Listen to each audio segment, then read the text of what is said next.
Two bodies. Buried in a front yard. Both husbands shot execution style in the head. The woman who put them there? A 62-year-old great-grandmother who worked as a cashier at the local convenience store. Betty Lou Beets looked like every small-town Texas grandmother you'd ever met. Gray hair. Gentle smile. The kind of woman who'd slip you an extra biscuit at the diner where she waitressed for tips. But beneath that ordinary exterior lay something far more sinister. Gun Barrel City, Texas. Population 5,000. The kind of place where everyone knows everyone. Where secrets don't stay buried long. Except Betty's did. For years, neighbors walked past her modest mobile home, completely unaware that two men lay decomposing just feet beneath the surface. Two men who had once promised to love, honor, and cherish her. Two men who had vanished without explanation.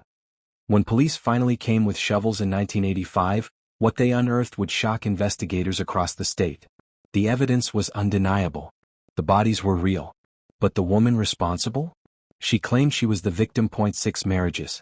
4 decades of alleged abuse. A pattern of violence that some say drove a desperate woman to the ultimate act of self-preservation. Others saw something different entirely, a cold-blooded killer who buried her problems in her backyard. Betty Lou Beets would become only the second woman executed in Texas after the death penalty's return. But her journey to that final moment reveals a story far more complex than anyone imagined.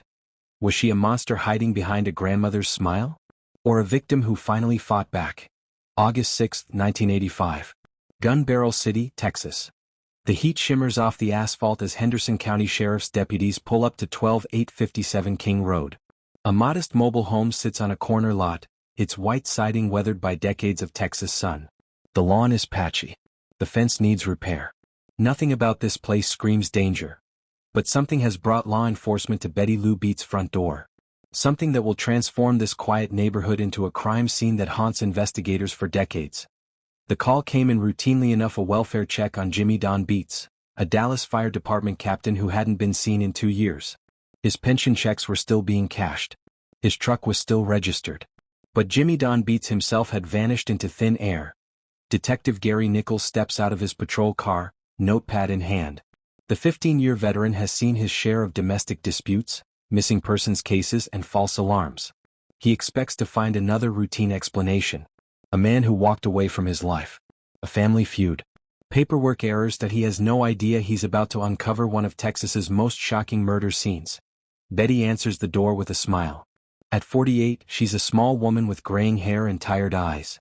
She wears a simple house dress and speaks in the soft drawl of East Texas. Yes, she knows Jimmy Don. Yes, he was her husband. No, she hasn't seen him lately. He just up and left, she tells the detective, her voice barely above a whisper. Said he was going fishing down in Mexico. You know how men are, Detective Nichols nods.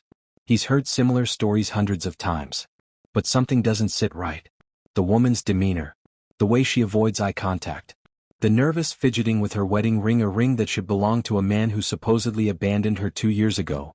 When Betty Lou Beets lies, she doesn't break character, she becomes it. The investigation begins with phone calls. Jimmy Don's co-workers at the fire department paint a different picture.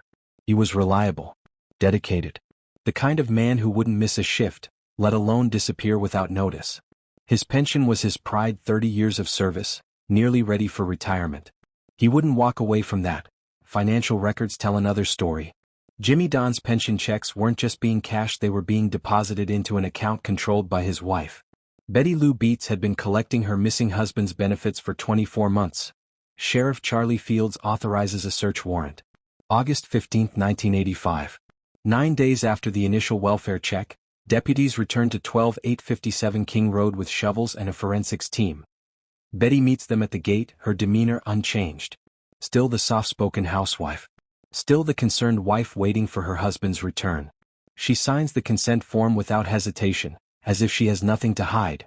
The ground-penetrating radar picks up anomalies immediately. 2 distinct disturbances in the front yard, both approximately 6 feet long.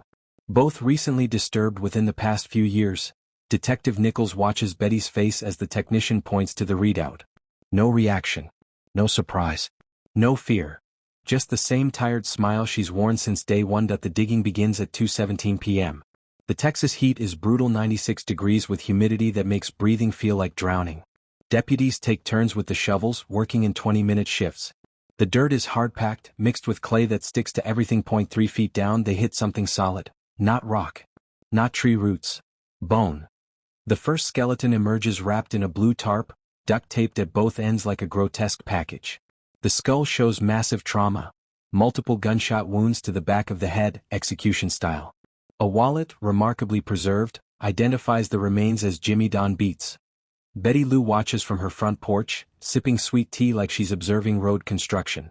But the discovery that changes everything comes 20 feet away. The second grave yields another skeleton, this one wrapped in similar fashion. Another man shot multiple times in the skull. Another wallet with identification that makes Detective Nichols' blood run cold. Doyle Wayne Barker. Betty's fourth husband. Missing since 1981. 2 husbands buried in a suburban front yard. And Betty Lou Beets has been watering the grass above their graves for years. The math is simple. Terrifying. Jimmy Don disappeared in 1983. Doyle vanished in 1981. Both men were shot execution style. Both men were married to the same woman.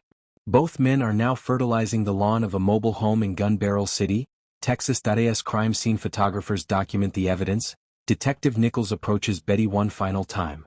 She's still on her porch, still sipping tea, still wearing that same unnerving smile. Mrs. Beets, he says, we need to talk. She sets down her glass and looks up at him with eyes that reveal nothing. I suppose you do, she replies as if they're discussing the weather. The arrest happens without incident. No drama. No resistance. Betty Lou Beets allows herself to be handcuffed in the same front yard where 2 men lie in shallow graves, their bodies bearing silent testimony to secrets that should have stayed buried forever. As the patrol car pulls away, neighbors gather along King Road, whispering among themselves. The quiet grandmother they'd known for years was apparently something else entirely. Something much worse. The question that will haunt investigators, prosecutors, and ultimately a jury isn't just what Betty Lou Beets did, it's how many more graves they haven't found yet. March 12, 1937. Roxborough, North Carolina. Betty Lou Dunavant enters the world during the Great Depression, born into a family where survival means more than just finding your next meal. The Dunavant household operates under rules that don't appear in any parenting manual. Her father works sporadically. Her mother takes in washing. 7 children compete for attention, food, and basic safety in a 2-bedroom house that seems to shrink with each passing year. At age 4, measles nearly kills Betty Lou. 4 weeks, she burns with fever that peaks at 104 degrees. The local doctor makes house calls when the family can afford them. When they can't, Betty's mother applies cold rags and prays. The disease spares her life but steals something irreplaceable. Betty Lou emerges from her sickbed partially deaf, forever changed by the silence that now defines half her world. School becomes a nightmare. Teachers mistake her hearing loss for defiance. Classmates mock her slurred speech, the way she tilts her head to catch conversations, the blank stare when someone speaks from her deaf side. Betty learns to read lips at age 6. She masters the art of nodding at appropriate moments by 7. By 8, she's perfected the smile that hides everything. But the real lessons begin at home. Court documents filed decades later paint a picture of systematic abuse that began when Betty Lou could barely walk. Her father, according to her testimony, viewed his daughters as property. Her brothers learned the same lesson. Physical violence was daily routine. Sexual abuse was family tradition. Betty Lou's medical records from 1985 document scars consistent with childhood trauma. Burns on her arms. Fractures that healed improperly. Evidence of sexual assault dating back to prepubescence. Dr. Patricia Williams, a forensic psychologist who evaluated Betty in 1986, notes the classic markers. Subject exhibits hypervigilance, dissociative episodes, and pathological people-pleasing behaviors consistent with chronic childhood abuse. The pattern suggests survival mechanisms developed before age 10. When a child learns that love and violence are synonymous, they spend their entire life searching for the difference. At age 14, Betty Lou drops out of school. Not because she's pregnant like many of her contemporaries. Not because her family needs the money, though they do. She leaves because the classroom has become another place where she's different, damaged, marked by circumstances beyond her control. Instead, she works. Waitressing at the local diner. Cleaning houses for wealthy families. Babysitting children whose parents treat them with a kindness she's never experienced. The money goes to her family. The experience teaches her something crucial about survival. Men control everything, but they also need things. Food. Clean clothes. Comfort. A woman who provides those things has value. A woman who provides those things might be safe. At 17, Betty Lou meets Robert Franklin Branson. He's 25, recently discharged from the army, looking for a wife to help him start fresh after the war. She's looking for escape from a home where bedtime means locking her door and pushing furniture against it. They marry on June 15, 1955. Betty Lou is 18. For the first time in her life, someone promises to protect her. The honeymoon lasts 3 months. By September, Robert is drinking heavily. By October, he's hitting her. By November, Betty Lou discovers the brutal truth about her new reality. Marriage hasn't rescued her from abuse, it simply provided a legal framework for it. But Robert teaches her something unexpected about power. When he drinks, he talks about money, about his pension from military service, about life insurance policies and bank accounts, information that a smart woman might use to improve her circumstances. The marriage produces 2 children, Faye in 1956, Robbie in 1958. Betty Lou loves them with desperate intensity, the kind of fierce protectiveness that comes from knowing what childhood can steal from you. She also learns something else during those early years of motherhood. People believe what they want to believe about women like her. The soft-spoken wife. The devoted mother. The woman who stays despite the bruises everyone pretends not to see. Robert dies in a car accident in 1965. Single vehicle crash on a rainy night, blood alcohol level 3 times the legal limit. The life insurance pays out $25,000 more money than Betty Lou has ever seen. For the first time in her adult life, she's free. She has resources. She has children who depend on her. She has options. She also has a template for how marriages work: violence, control, and eventual escape through death. Marriage number 2 comes quickly. Doyle Wayne Barker, a construction worker with strong hands and a gentle smile. Betty Lou thinks she's learned from her mistakes. She's chosen a different kind of man. A better man. Doyle turns violent within 6 months. The pattern repeats itself with clockwork precision. Courtship, wedding, honeymoon, then the first slap that opens the door to years of systematic brutalization. But this time, Betty Lou doesn't just endure. She watches. She learns. She begins to understand that her partial deafness actually provides an advantage. She can pretend not to hear threats, accusations, confessions whispered in alcohol-soaked rage. She also begins to understand something else. Women like her are disposable. The legal system won't protect them. Society won't save them. Churches preach forgiveness and submission. If she wants to survive, she'll have to save herself. The question isn't whether Betty Lou Beets became a killer, the question is how many years of violence it took to create one. By 1975, Betty has survived 4 marriages. 4 cycles of abuse. 4 attempts to find safety through partnership. Each relationship follows the same script: hope, horror, and eventual dissolution through death or divorce. She's 38 years old. She has 5 children from various relationships. She works double shifts at the diner to keep food on the table and rent paid. And she's learned the most important lesson of her life. In a world where men hold all the power, the only way for a woman to win is to change the rules of the game entirely. The bodies in her front yard aren't accidents. They're not crimes of passion. They're not even murders in the traditional sense. They're business decisions made by a woman who finally figured out how to make marriage profitable. 6 husbands. For decades. One woman collecting wedding rings like battlefield trophies. The pattern begins with Robert Franklin Branson in 1955. Marriage certificate filed in Roxborough, North Carolina. Divorce papers signed 10 years later, citing cruel and inhuman treatment. Court records document hospital visits for Betty Lou. Broken ribs, 1962. Dislocated shoulder, 1963. Concussion requiring 3 stitches, 1964. Robert dies in that car accident before the ink dries on their divorce decree. Betty collects his military pension and life insurance. $25,000 in 1965, money enough to start over somewhere else. She chooses Texas. Husband number 2. Doyle Wayne Barker. Construction worker. Strong back, weak character. They marry in 1969. The violence escalates quickly. Linda Kelly, Betty's neighbor in Cedar Creek Lake, remembers the police calls. Every month, sometimes twice. Betty would show up at my door with black eyes, split lips, bruises around her neck. She'd cry and say Doyle was trying to kill her. When Betty Lou Beets said her husband was trying to kill her, she wasn't being dramatic, she was conducting market research. The marriage ends in 1972. Doyle disappears. Betty claims he left for Oklahoma to find work. His family files missing person reports. The case goes cold. Husband number 3 lasts 18 months. Billy York Lane, a welder from Dallas. The pattern repeats: courtship, marriage, violence, separation. Lane survives the relationship. Barely. She tried to run me down with my own truck, Lane tells police in 1974. Said if I ever laid hands on her again, she'd kill me in my sleep. I believed her. Husband number 4, Doyle Wayne Barker. Again. They remarry in 1978, 6 years after his mysterious disappearance.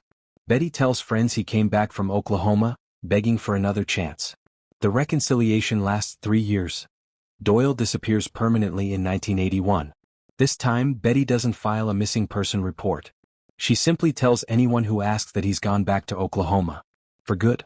The pension checks keep coming. Betty keeps cashing them. Betty Lou Beets didn't just collect husbands, she collected their social security numbers, bank accounts, and life insurance policies. Husband number 5, Jimmy Don Beets. Fire department captain from Dallas. Solid reputation. Respected by his peers. Protective of his pension after 30 years of service. They marry in 1982. Jimmy Don moves into Betty's mobile home on King Road. For 6 months, neighbors describe them as happy. Betty works at the convenience store. Jimmy tends his small garden. They attend church on Sundays. Then the violence begins. Again. Martha Wright, who lived 3 trailers down, witnessed the escalation. You could hear them fighting through the walls. Jimmy Don would scream at her, call her worthless. Then it would get quiet. Too quiet.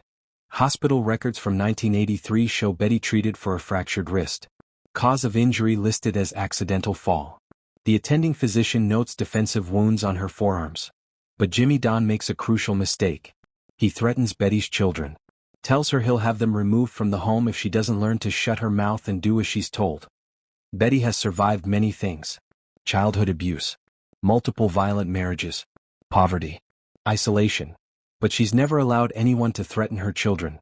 Jimmy Don Beets disappears on August 6, 1983. Betty reports him missing 2 days later, telling police he went fishing in Mexico and never returned. The pension checks continue arriving. Betty continues cashing them. For 2 years, the system works perfectly. Until Detective Gary Nichols comes knocking with a welfare check and a search warrant. The bodies in Betty's front yard don't represent random violence. They represent a business model perfected over decades. Marry men with benefits, endure their abuse until the cost-benefit analysis shifts, then eliminate the liability. 6 marriages. 2 confirmed murders. And investigators are beginning to wonder, how many more graves are scattered across East Texas, waiting to be discovered? August 6, 1983. 2:17 a.m. The .38 caliber revolver fires 5 times in rapid succession. Each bullet finds its target with surgical precision. Head. Head. Head. Head. Head. Jimmy Don Beets dies instantly in his own bed, never knowing what hit him. Betty Lou stands over her 5th husband's body, the smoking gun still warm in her hands. Blood spatters the headboard, the walls, the family photographs on the nightstand.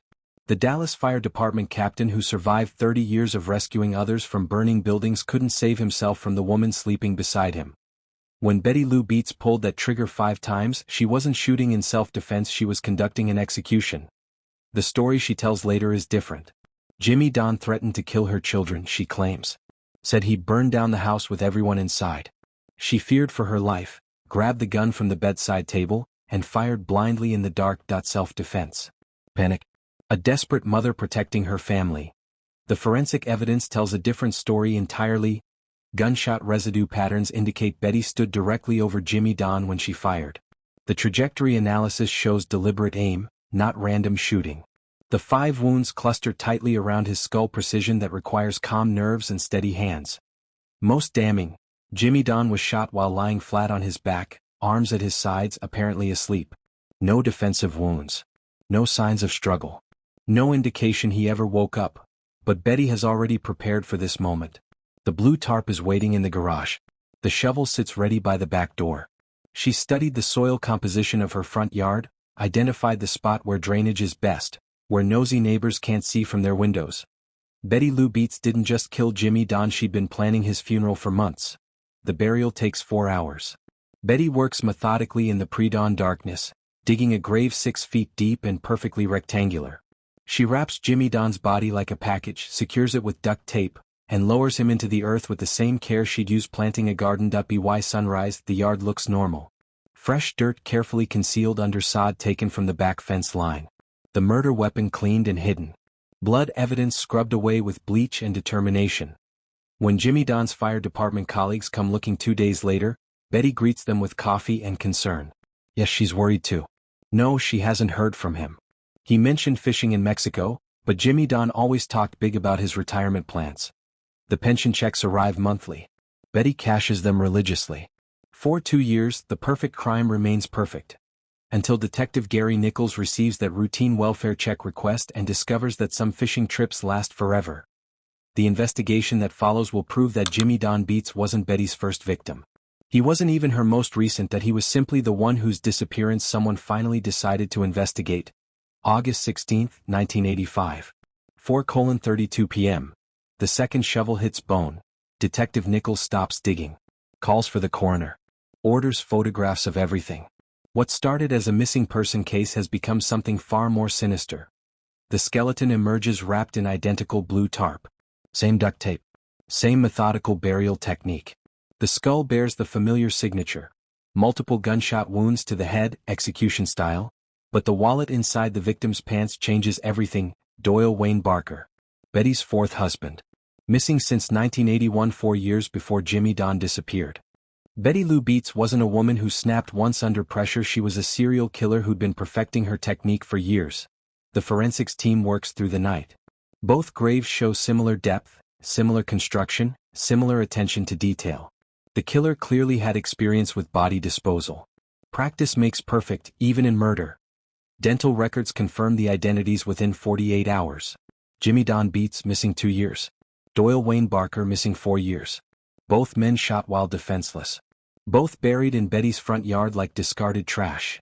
The timeline forces investigators to ask uncomfortable questions. If Betty killed Doyle in 1981 and Jimmy Don in 1983, what happened during those 2 years in between? Who else might be buried in East Texas soil, waiting for discovery? Sheriff Charlie Fields expands the investigation. Ground-penetrating radar sweeps Betty's property. Nothing. But neighboring lots, abandoned fields, construction sites, dozens of locations where a small woman with a shovel might hide evidence. When Betty Lou Beets said her husbands had gone fishing, she meant they were sleeping with the fishes. The media descends on Gun Barrel City like locusts. Black Widow killer headlines dominate newspapers across Texas. Television crews set up permanent camps outside Betty's mobile home, now surrounded by yellow crime scene tape. Betty maintains her innocence from Henderson County Jail. Self-defense, she insists. Both men threatened her life. She feared for her children's safety. The gun was Jimmy Don's. Doyle attacked her. She had no choice. But investigators are building a different narrative. Life insurance policies worth $100,000. Pension benefits totaling thousands monthly. Bank records showing systematic theft of the victim's assets. This wasn't about domestic violence. This was about money. The search for additional victims intensifies. Missing person files from across Texas. Unsolved disappearances. Men who vanished after marrying women matching Betty's description. The question haunting law enforcement isn't just what Betty Lou Beets did to 2 husbands, that it's how many more are still out there, buried in unmarked graves, their murders disguised as disappearances. October 14, 1985. Henderson County Courthouse. Betty Lou Beets enters the courtroom wearing a navy dress and pearl earrings. The grandmother image intact. The jury sees a small, soft-spoken woman who claims she killed to survive. Prosecutor Jack Strickland presents a different narrative. Bank records. Insurance policies. Pension fraud spanning years. This defendant didn't kill in self-defense, he tells the jury. She killed for profit. Betty Lou Beets turned murder into a retirement plan, and her husbands were the unwilling contributors. The defense strategy centers on decades of documented abuse. Hospital records. Police reports. Witness testimony about black eyes and broken bones. Attorney E. Ray Andrews argues that constant terror drove Betty to desperate measures. My client lived in fear every single day, he tells jurors. When you're trapped in hell, sometimes violence is the only escape. The prosecution counters with forensic evidence. 5 precise gunshots while Jimmy Don slept. Methodical burial. Immediate collection of benefits.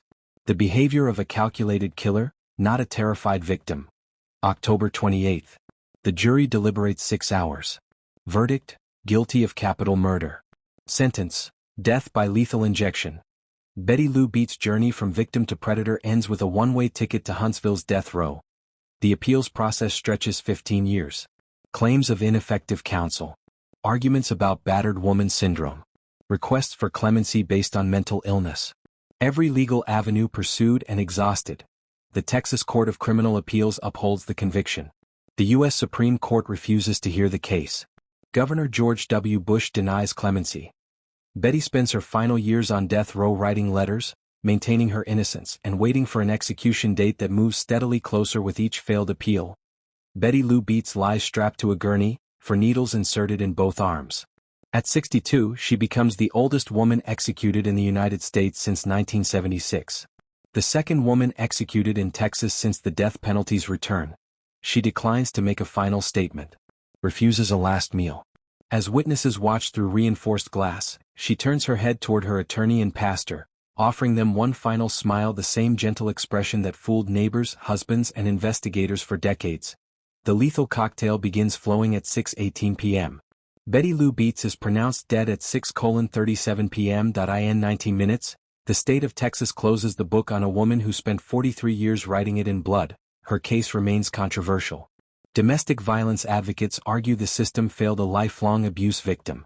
Law enforcement maintains justice was served for 2 calculated murders. The truth, as always, lies somewhere between the extremes. Betty Lou Beets forces us to confront uncomfortable questions. Can someone be both victim and predator?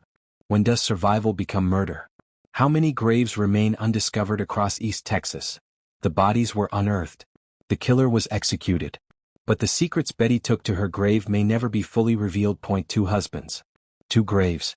One woman who transformed marriage into murder. What do you think? Was Betty Lou Beets a victim who fought back, or a cold-blooded killer who got what she deserved? Share your thoughts in the comments below. And if this case fascinated you, subscribe for more deep dives into America's most shocking true crime stories, because some secrets refuse to stay buried.